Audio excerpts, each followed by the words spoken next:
नमस्कार। मैं डॉक्टर मनमोहन सेन, सह आचार्य संस्कृत, राजकीय महाविद्यालय बहरोड। आज हम बीए पाठ प्रथम वर्ष के पाठ्यक्रम में निर्धारित नीति शतकम का आगे अध्ययन करेंगे। जैसा कि विद्या की महिमा, मूर्ख पद्धति और महापुरुषों के द्वारा अनुष्ठित मार्ग का अनुसरण, परिपालन आदि विषयों पर अब तक आपको व्याख्यान दिए जाते रहे और उसी श्रृंखला में कवि आगे कहते हैं, क्षुत क्षामो अपि जरा कृशो अपि शिथिल प्राणो अपि कष्टां दशामापन्नो अपि विपन्न दीधीतिरपि प्राणेषु नश्यतुपि मत्ते भेन्द्र विभिन्न कुंभ पिशित ग्रास एक बद्ध स्प्रिय किम जीर्णम तृणम अत्ति मान महताम अग्रेसर केसरी।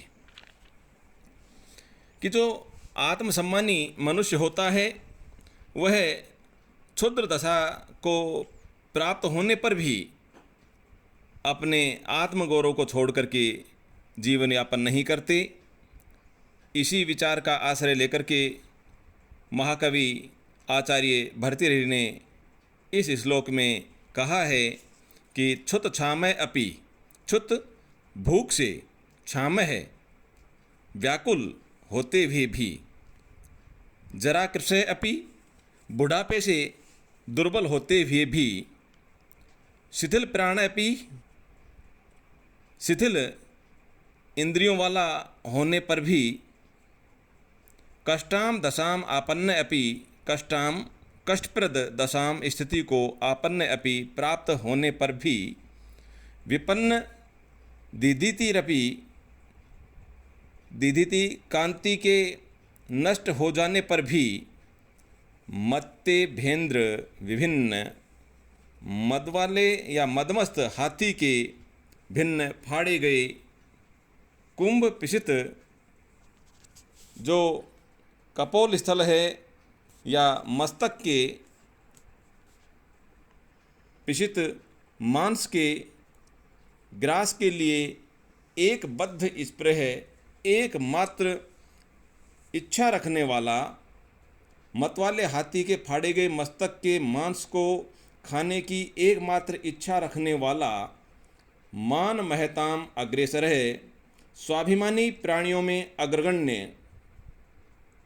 केसरी शेर सिंह, प्राणेषु नश्यतुपि प्राण संकट में होने पर भी, किम जीर्णम तृणम अत्ति, किम क्या, जीर्णम सूखी, तृणम घास को, अत्ति खाता है अर्थात नहीं। ये सिंह का एक स्वभाव ही होता है कि वह मदमस्त हाथी के कपोल स्थल के मांस के ग्रास के लिए एकमात्र इच्छा रखता है।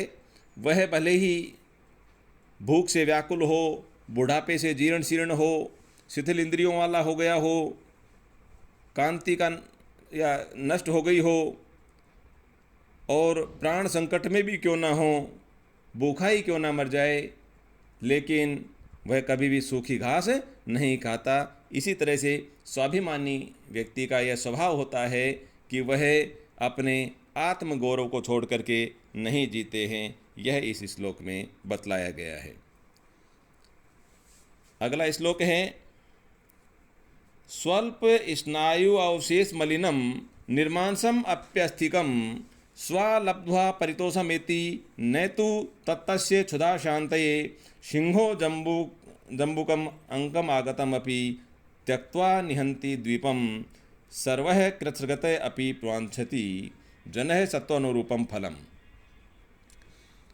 इस श्लोक में महाकवि आचार्य भर्तृहरि ने कहा है, बतलाया है कि कष्ट में पड़े हुए भी सभी प्राणी अपने पौरुष के अनुरूप ही फल की कामना करते हैं, फल प्राप्त करना चाहते हैं।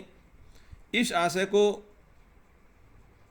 स्पष्ट करते हुए कहते हैं, श्वा जो कुत्ता होता है, स्वल्प स्नायु अवशेष मलिनम, स्वल्प स्नायु थोड़ी सी बची हुई स्नायु तथा वसा चर्बी के द्वारा मलिनम मलिन गंदी निर्मांसमपि मांस रहित भी अस्थिकम हड्डी को लब्ध्वा प्राप्त करके परितोषम एति ही संतोष प्राप्त कर लेता है। अर्थात कहने का तक जो कुत्ता होता है वो सड़ी गली जो मांस रहित सूखी हड्डी है उसको प्राप्त करके भी संतोष कर लेता है कि मुझे भोजन मिल गया। इस प्रकार से यह तुच्छ जीव है। तू तत् भले ही तस्य उस कुत्ते की क्षुधा शांति ने भूख को शांत करने के लिए वह पर्याप्त नहीं होती। जो सड़ी गड्डी जो सूखी हड्डी है वह उसकी भूख को भले ही शांत नहीं करती, फिर भी कुत्ता उसे प्राप्त करके आत्मसंतोष प्राप्त कर लेता है। जबकि सिंह है शेर अंकम आगतम जम्बुकम अपि, अंकम अपनी गोद में आए हुए जम्बुकम सियार को भी त्यक्त्वा त्याग करके द्वीपम निहंती मदमस्त हाथी को मारना चाहता है, शिकार करना चाहता है। कृच्छ्रगते अपि विपदाग्रस्त होने पर भी सर्वे जनः सभी लोग सत्व अनुरूपम फलम वांछन्ति, अपने पौरुष के अनुरूप ही अपने स्वाभिमान के अनुरूप ही फलम वांछति, फल प्राप्त करना चाहते हैं, फल चाहते हैं। तो कहने का तात्पर्य ये हुआ कि एक तो निकृष्ट प्राणी के रूप में कुत्ता उदाहरण दिया और दूसरा स्वाभिमानी प्राणी के रूप में जीव के रूप में शेर का उदाहरण दिया। जो निकृष्ट प्राणी है कुत्ता वह रूखी सूखी मांस रहित गंधयुक्त दुर्गंधयुक्त हड्डी को प्राप्त करके संतोष प्राप्त कर लेता है। जबकि एक स्वाभिमानी जीव है शेर सिंह, उसकी गोद में भले ही सियार आ जाए लेकिन वह सियार को नहीं मारना चाहता, क्योंकि उसका स्वभाव होता है कि वह तो मदमस्त हाथी के मस्तक को फाड़ करके उसके मांस का ग्रास लेना चाहता है। तो ये दोनों ही प्राणियों की तुलना करके यहाँ बतलाया गया कि संसार में इसी प्रकार के जो स्वभाव के लोग होते हैं, एक स्वाभिमानी लोग होते हैं, एक निकृष्ट स्वभाव के लोग होते हैं। तो इस उदाहरण के द्वारा ये बतलाया गया कि सभी जो प्राणी हैं अपने पौरुष के अनुरूप फल की कामना करते हैं।